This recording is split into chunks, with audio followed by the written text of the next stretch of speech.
श्री स्वामी समर्थ. जय जय स्वामी समर्थ. माझ्या स्वामी कृपा चॅनलमध्ये सर्वांना नमस्कार. स्वामी महाराजांच्या कृपेने तुमच्या सर्व चांगल्या इच्छा पूर्ण होत ही स्वामी महाराजांच्या चरणी प्रार्थना करते आणि आजच्या या नवीन व्हिडिओला सुरुवात करते. उद्या आहे विनायक चतुर्थी. आषाढ विनायक चतुर्थीला अत्यंत दुर्लभ असा संयोग जुळून आलेला आहे. याने गणपती बाप्पांची पूजा करणाऱ्याला सुख, समृद्धी, शांतीचा आशीर्वाद प्राप्त होत असतो. आपण सर्वजण गणपती बाप्पांची भक्ती करतो, उपासना करत असतो.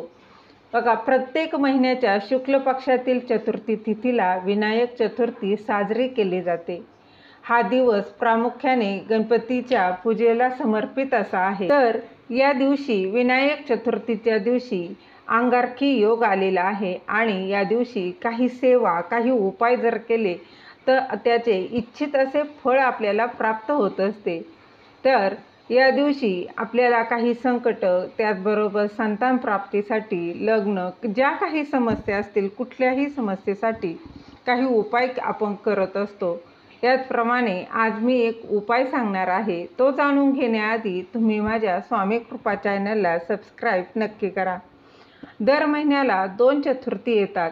जी शुक्ल पक्षात येते तिला आपण विनायक चतुर्थी म्हणतो आणि जी कृष्ण पक्षात चतुर्थी येते तिला आपण संकष्टी चतुर्थी आपण म्हणत असतो. आणि विनायक चतुर्थी किंवा संकष्टी चतुर्थी जेव्हा मंगळवारी येते तेव्हा त्याला आपण अंगारकी चतुर्थी असं म्हणतात. जून महिन्यामध्ये बघा, जेव्हा कृष्ण पक्षात चतुर्थी आली होती तेव्हासुद्धा अंगारकी योग होता. तसेच उद्या आहे मंगळवार आणि उद्या आहे विनायक चतुर्थी. अंगारकी योग देखील आलेला आहे. गणपती बाप्पांना समर्पित अशी ही तिथी असते. सगळ्यांना दोन्ही चतुर्थी करणं शक्य होत नाही. काही जण संकष्टी चतुर्थी करतात, तर काही लोक फक्त विनायक चतुर्थी करतात, तर काहींना कोणतीच चतुर्थी करणं शक्य होत नाही. त्यांनी अंगारकी चतुर्थी येते किंवा मंगळवारी जेव्हा विनायक चतुर्थी येते तेव्हा ती करावी.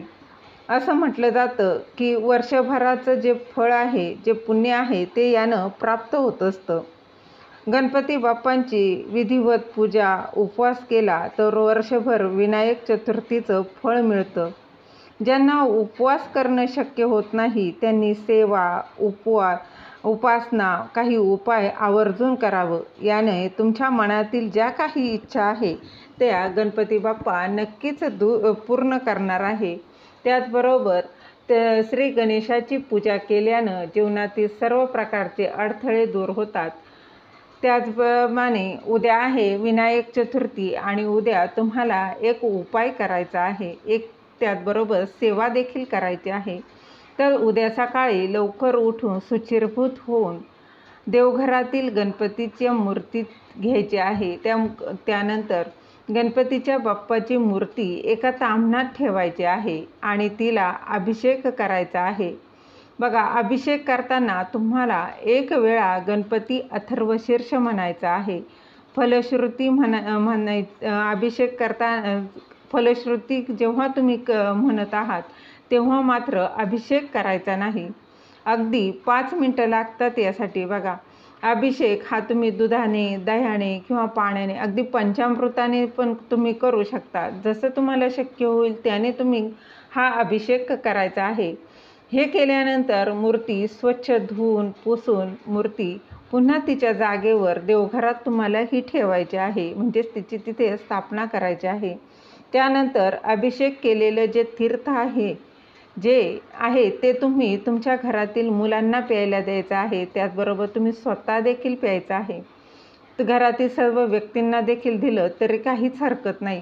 कारण हे जे तीर्थ आहे ना ते आपण मंत्र म्हणून तयार केलेलं असतं आणि यामुळे बघा, गणपती ही बुद्धीची देवता आहे. हे तीर्थ प्यायल्याने मुलांची बुद्धी वाढते.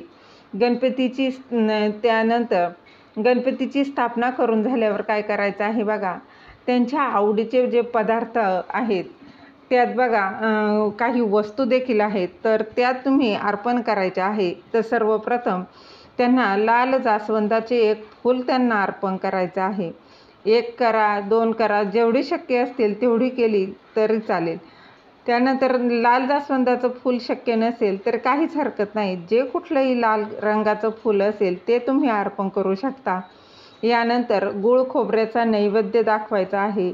त्यांना वस्त्र अर्पण करायचं आहे. जे आपण कापसापासून तयार करत असतो ते वस्त्र देखील तुम्ही अर्पण करायचं आहे. त्यानंतर तुम्ही त्यांना दुर्वा देखील अर्पण करायचे आहे. हळद कुंकू व्हायचं आहे. जे काही बघा घरात तुम्ही नंतर जेवण बनवलं असेल ना, त्याचा नैवेद्य तुम्ही दाखवायचा आहे आणि आपल्या लाडक्या गणपती बाप्पांची आरती देखील करायची आहे. ही झाली आपली सकाळची सेवा. यानंतर दिवसभरात किंवा सायंकाळी बघा मुलं कितीही रागीट, तापट किंवा हट्टी असतील, मुलं तुमचं ऐकत नसतील तर आईनं मुलांच्या डोक्यावर हात ठेवून गणपती अथर्वशीर्ष 11 वेळा म्हणायचं आहे किंवा किमान 1 वेळा तरी नक्कीच म्हणायचं आहे. याने देखील खूप फरक पडतो. उद्याचा अतिशय शुभ असा योग आहे आणि कोणत्याही शुभयोगावर काही सेवा, काही उपाय जर केले ना तर त्याचे नक्कीच फळ मिळतं. अथर्वशीर्ष येत नसेल तर तुम्ही अगदी यूट्यूबला लावून दिलं तरी देखील चालणार आहे आणि ते श्रवण केलं तरी चालेल आणि अशी ही 11 आवर्तनं तुम्ही करू शकता. हे सर्व झाल्यावर तुम्हाला 11व्या वेळी फलश्रुती म्हणायची आहे. कारण बघा काही बाप्पा ही आपली बुद्धीची देवता आहे. ती विघ्नहर्ता आहे. त्यांना हात जोडून प्रार्थना करा. अगदी श्रद्धेने, विश्वासाने त्यांना शरण जा आणि त्यानंतर की माझ्या मुलाचा हट्टीपणा, तापटपणा हा कमी होऊ दे. बुद्धीत त्याचा विकास होऊ दे. त्यांची प्रगती होऊ दे. त्याचबरोबर तुमच्या आयुष्यात कितीही संकट, विघ्न आहेत, काही अडचणी असतील, मग त्या सांसारिक असू द्यात, आर्थिक असू द्यात, अगदी कोणत्याही अडचणी असू द्यात, ते तुम्ही सगळं गणपती बाप्पांना सांगायचं आहे. असं तुम्हाला ही सेवा करायची आहे. या सेवेने तुम्हाला खूप असा फायदा होणार आहे. त्याचबरोबर बघा तुम्हाला उद्या नाही जमलं, काही मासिक धर्म आलेला आहे, काही अडचण असतील, तुम्ही तर उद्या शक्य नाही झालं तर तुम्ही नंतर येणाऱ्या संकष्टी चतुर्थीपासून जरी हा उपायाला सुरुवात केली ना तरी देखील काहीच हरकत नाही. तरी देखील तुम्ही करू शकता. अत्यंत प्रभावी अशी ही सेवा आहे. यानंतर बघा 120 दिवसांची तुम्हाला सेवा करायची आहे. उद्या नाही जमलं तर काहीच हरकत नाही. तुम्ही नंतरच्या चतुर्थीपासूनही या सेवेला सुरुवात करू शकता. अत्यंत प्रभावी अशी ही सेवा आहे. दररोज तुम्हाला 121 वेळा मंगलमूर्ती विघ्नहरा दुरितनाशना कृपा करा, मंगलमूर्ती विघ्नहरा दुरितनाशना कृपा करा या मंत्राचा 121 वेळा हा मंत्राचा जप तुम्हाला करायचा आहे. मासिक धर्म आला तर तेवढे 4 दिवस तुम्ही बंद करायचे आहे. पुन्हा या सेवा सुरू करायची आहे.